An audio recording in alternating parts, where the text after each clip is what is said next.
Sorry na na.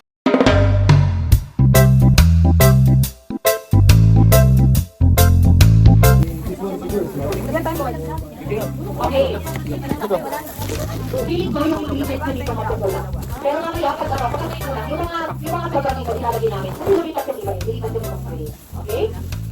Okay? Start na tayo. Okay na ba? Picture mo na kayo. Picture.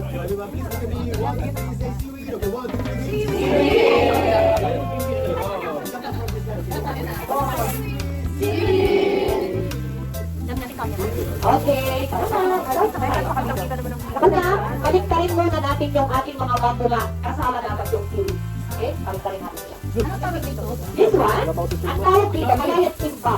Kasi ang tawag namin sa seaweed, is chip. Tapos yung kanin, ang tawag nila dyan. Very easy to remember, chip lang. Okay, and baliktarin. Tapos, sa ingredients, this is only basic ingredient. Pwede niyo siyang lagyan ng tuna with mayonnaise kung gusto niyo. For the basic ingredients, meron tayong fried egg, merong ham, carrots, at ang pinaka-important na ingredient is the pickled radish. Okay? Pinabibili naman po niyan sa mga Korean store. And then, sa kanin. Sa kanin naman, sa kanin, don't put too much rice. Kasi mamaya, pag roll namin yan, may possibility na mamunit ang ating seaweed. Hindi tayo pwede mag-kanin ni Sly. Magpapit sa simpa. Okay? Mga ganito. Ganito po. Siguro, itong amount number is, yes, mga ganitong amount is enough na. Okay? Let's do it together. Pinakalat natin ngayon itong kanin na to sa ating seaweed. Okay? Yes, sa inyo yan. Dadalhin na yan. Oo. Kaya, ikakalat na yung kanin at seaweed. Alam ko kulang kayo dyan. Okay, wait. Meron pa dito, meron. Okay. Sige ba, kaya buha ko na lang sila. Ikalat lang natin, huwag yung iba yung kanin, ha? I-spread lang natin siya. Spread. Uy, ang dami ko ang break.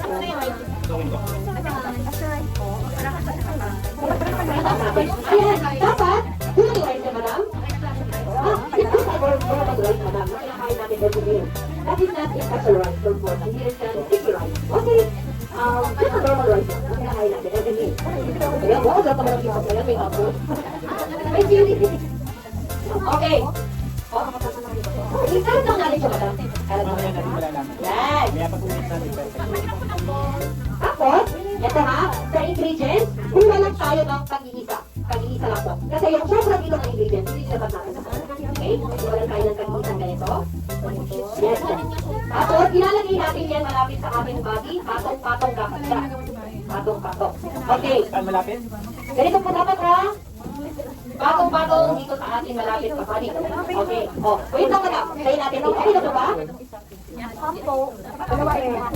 Wala? Okay, okay. Okay na po kayo lahat? Yes po, patong-patong dapat. Okay na po dito lahat? Ito. Ito pa, may ham pa at may carrots. Mga lang ako. Ba't nagkulang? May nagyaro na. Mag-iisa. O, meron ka na. Meron na lang dyan. Meron na.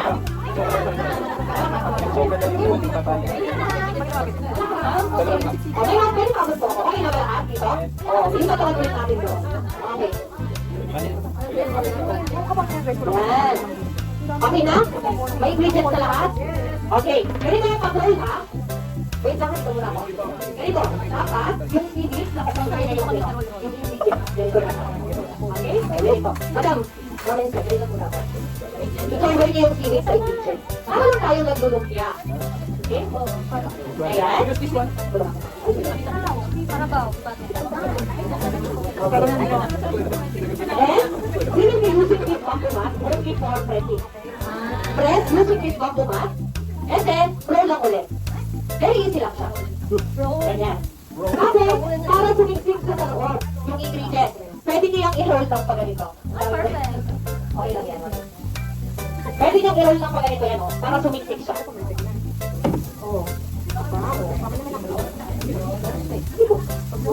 Ayun na. Ayusin niyo ang roll, may pangit na roll. Tapos,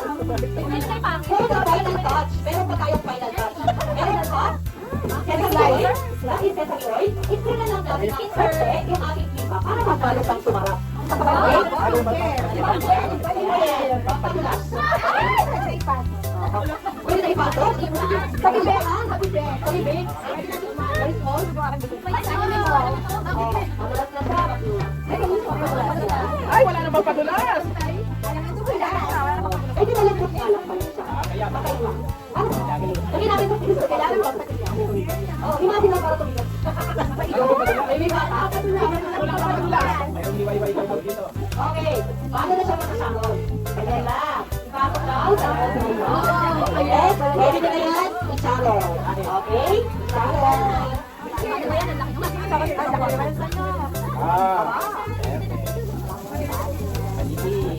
Tama dito sa bibig ko. Para hindi ba siya? Okay? After dito, dito tayo sa mga pinis. I will accept. Sorry na natin.